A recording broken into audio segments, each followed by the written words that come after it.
Ngayong adlaw, daghan ang dili mo tuo nga ikaw ang Dios. Matod pa sa comments sa kung interview nimo, ang pipila ka mga netizens nagkanayon, napas mo kuno ka, wala kuno ka kakaon o baka addict kuno ka, drug addict. Unsay comment nimo ani? Para sa ilang sulti nga dili sila motuo nga ako ang Dios personal, basigo diya sa balaang kasulatan god aron makaibaw mo unsay Dios. Kanagong Dios usa na kapangalan sa labing magagahom. Amos 5:27. Unay pangalan sa labing makagagahom unang Dios.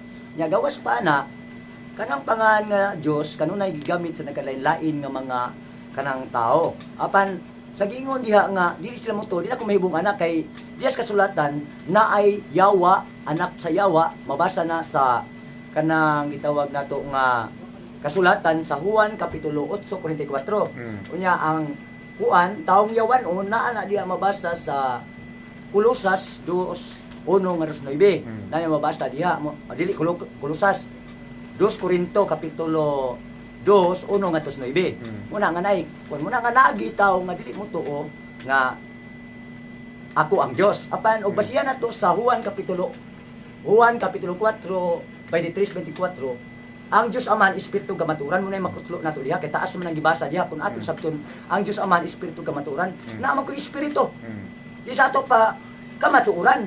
Apan kun moingon ta dili mo mutuo nga ako ang Dios, mutuoy nun ta sa kahoy nga atong ruingon, maunay Dios malabi siyang sukwahi kay ang kasulatan ang Dios is espiritu. Kaning nagsulti karon nga nagpuyo sa lawan espiritu man eh. Unya sa ato pa in siya sa Bible. Nya asa mo mutuo sa in Bible ug out Bible. Kay Diyas kasulatan naglisuban. Apan kana sang gistorya nila nga ako kuno kuang Drug addict. drug addict. Nakakita ba sila nako nga nag-adik-adik ko? Di magi ko ni garilyo. Napas mo kuno O ka. gawas pa niya na kung drug addict ko dili ko ka tultol sa mga teksto kay ako nakidebate mo nakakita mo sa akong mga debate. Di ko ka tultol sa teksto. Nya gawas pa na mo yung napas mo. Napas mo. Ang napas mo kani akong lawas inani siguro ang ilang paglantaw apan dili ni napas mo. Inani gi akong lawas gamayon gi ko. Nisaka ko Tukan imong sa una. kabuhi, nisaka imong kabuhi. Nya gawas pa niya na kung yun nisaka ang kabuhi. Kana na ang pagsulting nisaka ang kabuhi. Ang maigo anak kamo kay nga naman. Kamo nga ni-explain ako sa pagdaot sa personality nako kay nga naman. Kay wa man mo kahibaw sa inyong gisulti nga nakapasakit mo sa uban. Unya kamo ni saka ang inyong kinabuhi kay ako nagtudlo ko unsay tinuod kamo nagpasakit mo sa uban. Ang mga tao nga dili mo tuo nimo nga ikaw mao Dios, makasala ba sila?